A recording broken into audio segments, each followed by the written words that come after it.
Hello everyone, welcome to the Event Industry News Podcast. My name is James Dickson, wishing you a very good morning, afternoon or evening, whenever or wherever you are tuning into our podcast from today.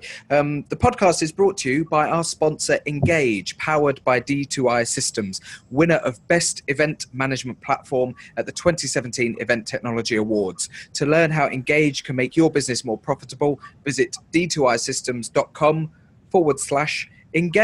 And welcome to today's episode, and welcome to a first-time guest on the podcast, Abi Dakin. Abi, thanks very much for joining us today. Thanks very much for having me. Abi is the Events Director EMEA for Time Out, a brand that I'm absolutely certain that the majority of our podcast followers will be aware of. No doubt people will have come across Time Out either in print format or digital format at some point in their lives. And broadly speaking, I'm hoping that most people will be aware of it. Abigail's on the podcast today to talk about the event side of things in respect to Time Out. But Abi, before we go down that route, perhaps for those people who may be vaguely familiar with the brand, put into context what Time Out is, a bit of a potted history and the markets that it serves. Sure. So we're a very global brand. We're in 108 cities across 39 countries, but people will know us most for the way that we inspire people and enable them to make the most of their own cities.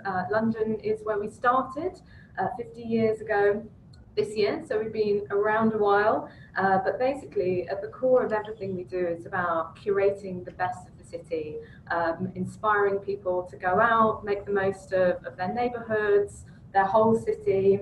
It's really about inspiration and about pinpointing what people want to do this weekend, this Friday, but also kind of right now. We're really, really current. Everything we talk about is the things that we're most excited about now.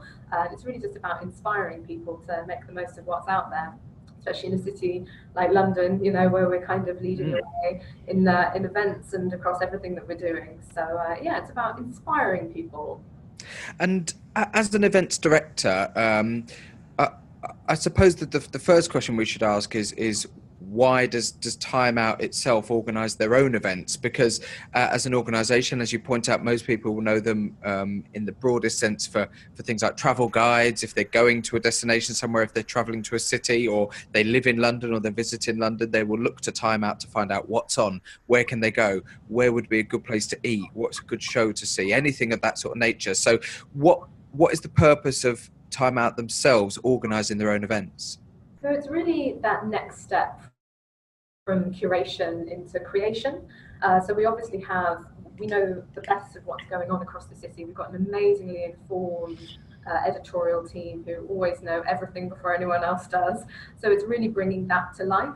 People are coming to us to be inspired. We have an amazing stat that 95% of people who come to us do something because they've been inspired by our content. So it really makes sense, as well as writing about it, to actually be creating those things as well, and bringing together the mixture of really great relationships we have with people across the city, whether it's venues, creatives, producers, and actually kind of bringing that all together into a live experience, but with that editorial content at the heart of it. So how would I don't suppose that there is anything like a typical event, but how would a Time Out event manifest itself?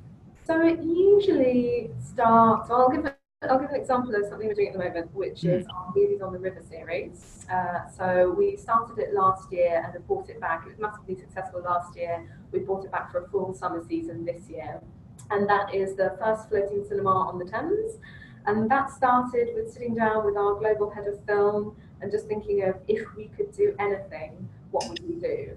We're in a very fortunate position that we can be really, really creative. We've got all of kind of, you know, creativity is at the heart of what we do anyway. So we really just sat down and went, if we could do anything, what would we do? And we decided it was putting an inflatable cinema screen on the top of a boat. As you do. As you do. And that's when, we come up with an idea of something that we would love to do, and then it's my job to go away and work out how we can make that happen in practice. As you can imagine, the nuts and bolts of actually getting that off the ground are fairly challenging. But that's where we work with people internally who have really excellent contacts to just make things happen. I mean, we can reach out to people right across the city, always make sure we're working with people who are kind of right at the forefront of what they're doing. But yeah, at the heart of everything we do is a really great idea, and then getting the nuts and bolts to make it a reality. And I guess in a semi sort of ruthless sense, if you have the reach available to you, that very much equals opportunity that's available to you as well. And I guess that if you've got so many people and such a vast audience of people coming to you to find out what is going on, that naturally then if you've got your own things going on, you've got the perfect platform to promote those. Yeah, absolutely. And I mean, we look at always trying to do something new and different. So taking what we know people are excited about doing and putting it maybe in a venue that they wouldn't usually get to do it in. We quite like that. We quite like finding something we know that people love and putting it in an unusual space. But yeah, our audience is massive. It's very extensive, and it's a group of people who are really experience hungry. That's what they're coming to Time Out for. They're looking for something to do, which puts us in a fantastic position in the events world to be able to talk directly to the people who we want to. I would guess, and again, this is all presumption, so correct me at any point, that from an audience demographic point of view, you are likely to have actually quite a broad spectrum of users and people who visit you. So I guess what that also does is give you a number of different options when it comes to planning events that may cater or be tailored towards certain areas of your demographic. When you are looking at creating new content, is that very, very much something that drives what you're looking to create? Yeah, absolutely. I mean, we have, obviously we're London based, but we have a lot of our audience, and certainly our events audience as well, who come into London specifically to go to our events. So we're very aware that people are going to be coming specifically to something we're putting on as well as catering to a sort of a hyper local audience. I mean, certainly sometimes the right thing is going to be finding a really beloved new up and coming tiny bar somewhere, and sometimes it's going to be working at a really big name institution like the Natural History Museum or the National Gallery.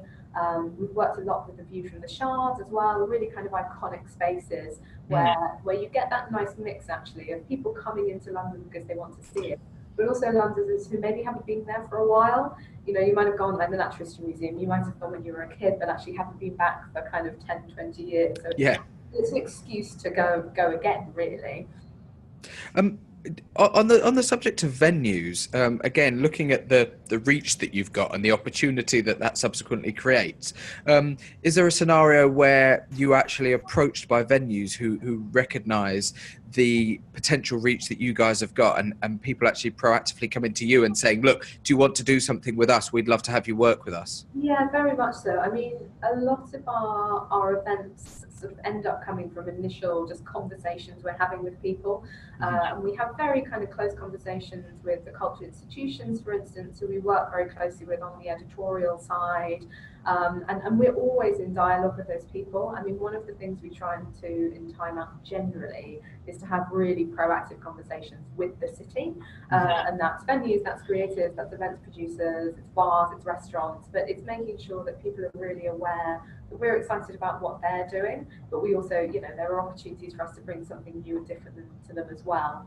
So it's really finding the right moment in those conversations.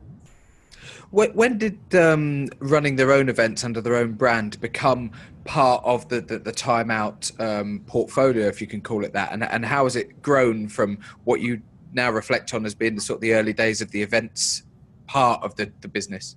So I joined in the deep dark ages of 2014, so not actually that long ago. So we've been working on events since then. I mean, we've also been globally running events for a similar kind of time period as well. It's been something that's been really successful in other markets as well, but it's really taken off, I would say. Over that time we've seen a real increase, especially actually as we start collaborating with more people, working closely with brands on a lot of things, working with the bigger name institutions as well. So we started off kind of on a small scale, maybe smaller gigs, lower capacity things. Actually, we work much more now with the bigger name institutions, and that's kind of developed over time, really. It's especially when you're working on maybe more complicated venues, institutions, but also, if you're doing stuff on the river, things they're complicated, they're logistically really challenging, and it takes time to get to a stage where everyone's comfortable with you doing something a little bit different. So we're definitely always kind of playing the long game in that sense. Are you still able to entertain the prospect of delivering, smaller, single day events that might just take a single day's production, deliver it in an evening and then come out? Yeah, absolutely. I mean, we sort of do. We have such a wide remit. We are delivering things, whether it's kind of 160 people at a screening, a preview screening, say, right up to kind of 2,000 people over a weekend, and everything in between. Really, I think at the core, it's making sure that what we're doing really, really suits the audience for that specific thing. So we're not just kind of blanketing everyone. We're making sure that we're targeting segments of our audience because we speak to so many people. I think sometimes there's a risk in events generally that you try and do something that pleases absolutely everybody, whereas actually being quite focused in what you're delivering, even if that's on a smaller scale, I think is really important so that your audience feels really engaged with what you're doing. Yeah, but prior to Time Out, you mentioned that you came on board in 2014, which is now 4 years ago. Prior to that, what was your professional background in the events industry? So I'm very lucky because I grew up running around events. My mum is an events organiser and runs large-scale outdoor events, largely in Ludlow Castle in Shropshire. Okay, yeah. I did a lot of running around Ludlow Castle when I was little, and just sort of started working alongside it, and was lucky enough to realise I also just really, really loved it. And that it is a job. I think finding something that you love that you can get paid to do is the dream, really. So I did a little bit of sort of freelance work in events. I have a bit of a background in some community development work as well, which is, I guess, where my approach to events as community builders really comes from, especially in sort of smaller communities. And from there went on to set up some of my own events. I set up the Cosford Food Festival at the RAF Museum in Cosford. That would have been in 2012, I believe. Right. Sort of freelance bits and pieces. Came to London, did some work with Youth Dance England, but it's always been in the events area, really. Sure, yeah. Yeah, just got chatting to the right person at the right time, really.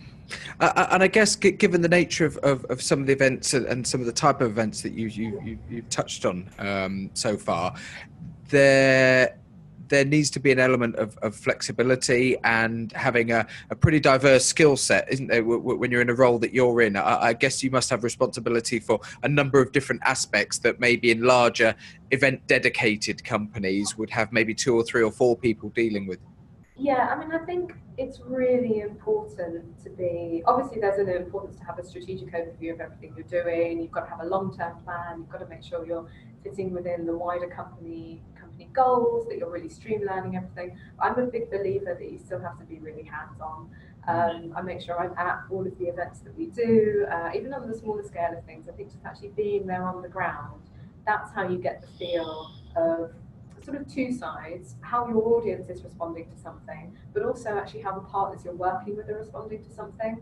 Things do sometimes go wrong in events. They can be challenging, they can be really hard, and that's where the working relationships that you build up are absolutely vital. Yeah.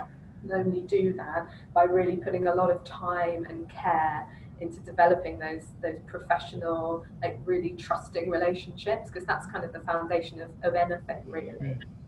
It's interesting you say that, because my next sort of line of conversation was going to be related to relationships and professional relationships with people like suppliers. Having only been delivering events as such since 2014 under for Time Out, that's a relatively short period of time, and in the events industry, organizers and suppliers have relationships that go back decades sometimes, and they build up that level of trust and loyalty and understanding of what each other can deliver and what they want. How quickly have you been able to establish those sort of relationships with key suppliers, and again, given that there must be such a wide spectrum of the type of events that you deliver, do you have to have quite a big spectrum of suppliers as well to do that? Yeah, we do. We have quite an extensive pool of people, right from kind of suppliers to producers to freelancers. I mean, I think one of the nice things of being a fast moving, fast paced environment is you can always work with, you cherry pick the best people to work with. I mean, we're certainly in a very privileged position that if we pick up the phone, people are really excited to speak to us. Mhm. So we can always, it's easier maybe for us to get in touch with people because they want to be involved in what we're doing. But I think ultimately it's the same for a Time Out as it is for an independent event producer. It's all about putting the time and the care into those relationships. I mean, I'm a big believer that the events industry is one of the few industries where the more generous you are, the better you do. And I think that's something that we should really, really nurture as an industry, because not a lot of industries are like that. But if you're more generous, more open, more collaborative, you will inevitably do better. And I think that's something quite unique that we need to. It's worth time and energy to keep that in the industry. Sure, absolutely.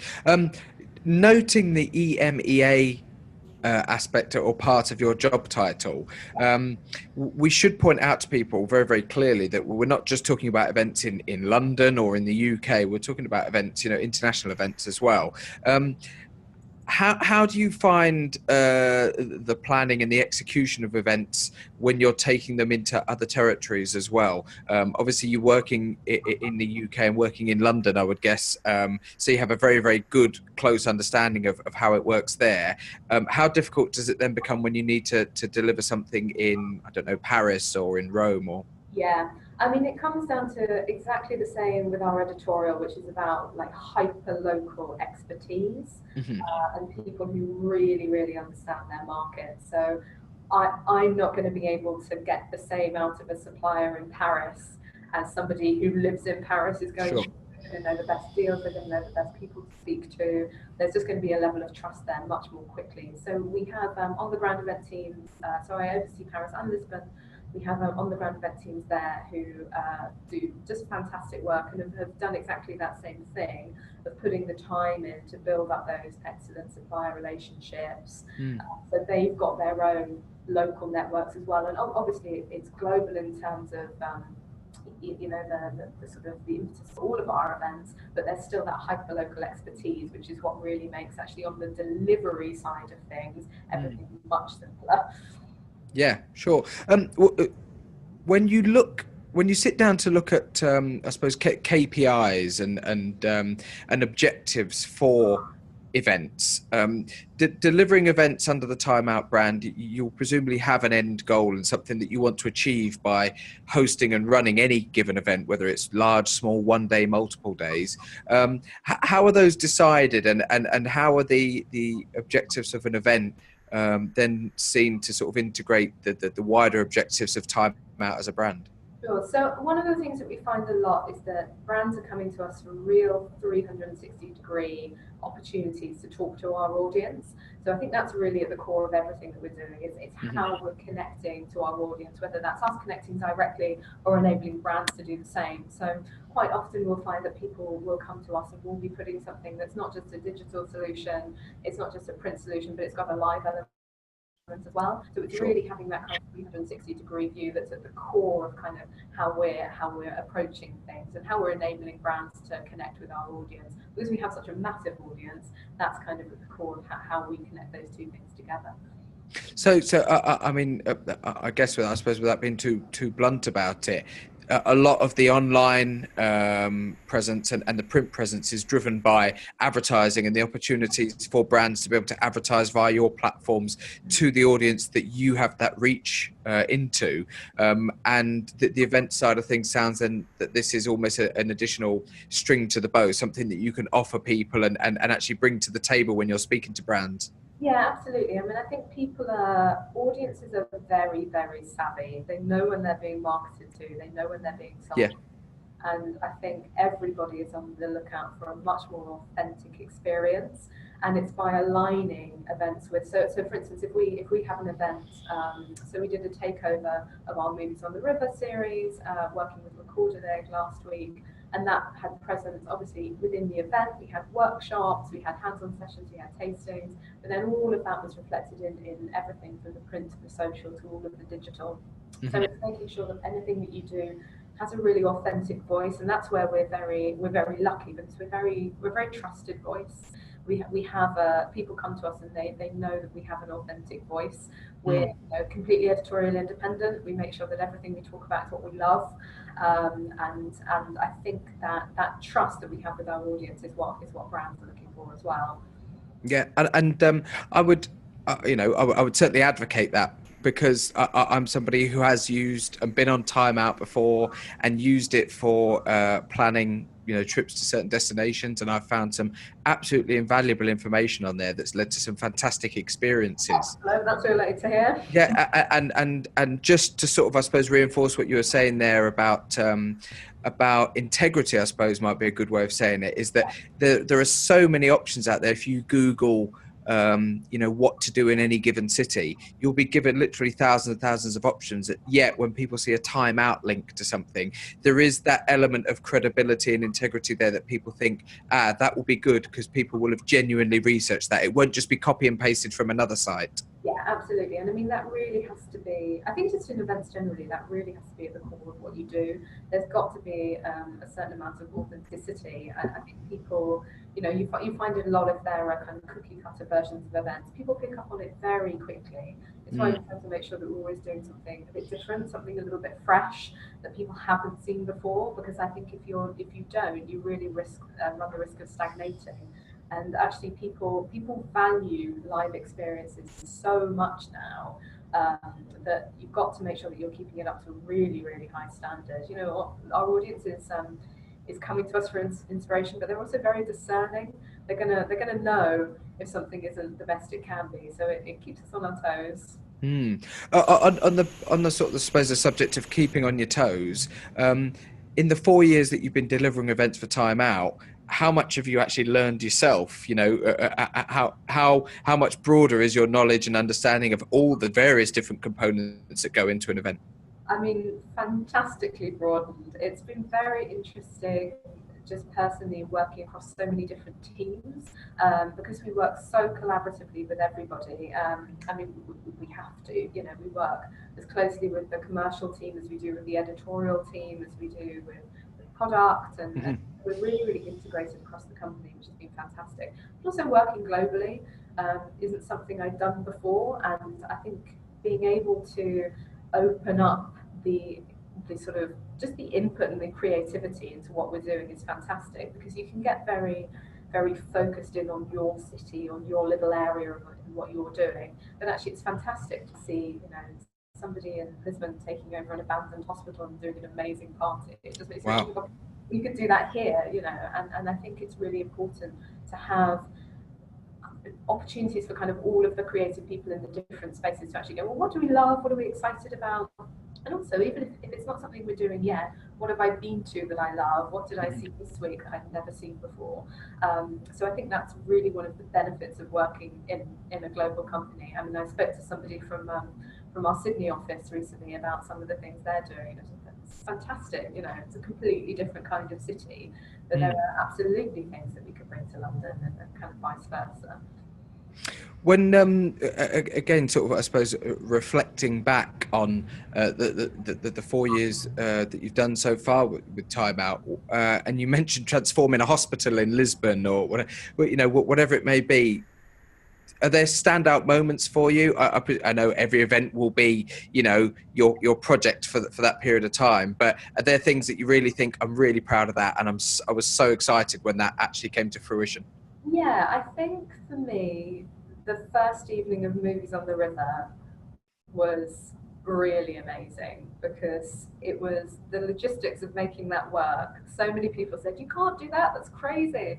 And actually then having it work was absolutely fantastic. But then also on the other end of things, we worked really closely with the Natural History Museum, and we ran an event called After School Club for Grown-Ups, which was basically all of the children's activities, but for the evening for adults only, with bars, which was good, as you can imagine. And I think just sitting in the middle of the Natural History Museum, having some people sitting with a glass of Prosecco, focusing so much on colouring in their little t-shirt that they were going to take away, it was just so surreal. That was really, really fantastic. And just really love it, just loving it. It was brilliant. I'd like to think that you did everybody an adult packed lunch in a lovely little plastic flip-top packed lunchbox with Postman Pat on the front of it. Yeah, they had their little school lunches, they had their little paper bags. It was brilliant. From a logistics point of view, and it's not often we can get into sort of, I suppose, the nitty gritty of a specific event on the podcast. But looking at the movies on the river, I'm curious to know precisely, whereabouts on the river it was, and whether or not it was a ticketed event or a free event, and how you were able to control the numbers. Because presumably, if you've done it in an area of central London, it's quite open, it's quite accessible. If you've done it near the river, that must be quite a challenge. Yeah, so I mean, we partner with City Cruises on it. It's a fantastic boat, the Alpha, which is a really slick, done-up boat. It's been done really beautifully, and we pick people up. So we pick people up from Tower Pier. We then cruise. I keep saying sail, but it is cruise. It's not that big boat. We cruise up to Westminster, turn around, come back again. We then dock up with Tower Bridge as the backdrop, inflate the screen, show the film, and then sit back to Tower Pier. So it's quite you get around about 40 minutes of a sunset cruise before you even get to see the film, which is amazing. And I mean, right through central London, it's beautiful. But one of the fantastic things is because it is a boat, we have a fixed capacity. We can only have a certain number of people a night. It's ticketed, people pre-book, so it just makes it logistically a little bit easier to manage than something that was kind of just free and open for people. Sure. Well, that certainly answered it, because from what you're saying, that the audience themselves are on a boat as well. They're actually on the river in a controllable environment, as opposed to sitting on the banks of the river watching a screen that's floating on the river. Yeah, exactly. So if you're not, we're very strict as well. If you miss the boat, you literally miss the boat. We don't stay for people. You've got to turn up on time. So yeah, it just makes it all a little bit simpler to manage. That's interesting. And from again, maybe I'm getting a bit technical, and people don't want to hear this, but how do you make sure that people who are on a boat, floating on a river opposite a floating screen, can hear the actual audio from the movie? So we have headphones. So we actually use our same headphones that we use for our silent discos. Right. So they're multi-channel headphones, and basically we have two screens. We have the screen upstairs, but then we also have a backup screen downstairs for when we remember that it's England and it rains. So we have different channels, so you can watch it on blue upstairs, green downstairs, and it just means that you're always going to have good quality sound. It just kind of immerses you in it a little bit more. I think the sound quality is really good. And, yeah. The whole city is going by you, so it's quite nice to actually then be able to focus down on something. Sure. And is it audience input when it comes to selecting the movie, or who has the final say on that? Yeah, so we work very closely with our film team. I mean, it's dictated a little bit by what sells out really quickly as well. Bit of inside knowledge, The Greatest Showman, people love it. Yeah, I don't think there's any secret there. Yeah, it's my tip for the summer, my inside tip. But yeah, we go for, it's classics really. I mean, I think you find with something like a film screening like this, that people want to see something probably that they've seen before, that they know they love. Mm-hmm. You tend to you're going as much of the experience as for the film really. You want to have great drinks, you want to chat to your friends, you want to be on the river in London. So it's not so much for the films that people don't know. It tends to be kind of cult classics. I know, the vast majority of his stuff will be pre-planned. It will be planned well in advance. But given that we're going through a bit of a phase of good weather at the moment, as an events team, are you able to react at all and think, actually, given that we've got some great weather forecasts for the next week or the next 10 days, are you able to think, actually, we could embellish something that we're already doing and make it a little bit bigger, or could we quickly roll out something in a couple of days' time? Sure. So we're more just thankful that it's so sunny our summer season. I mean, we have turned things around in pretty quick time in the past.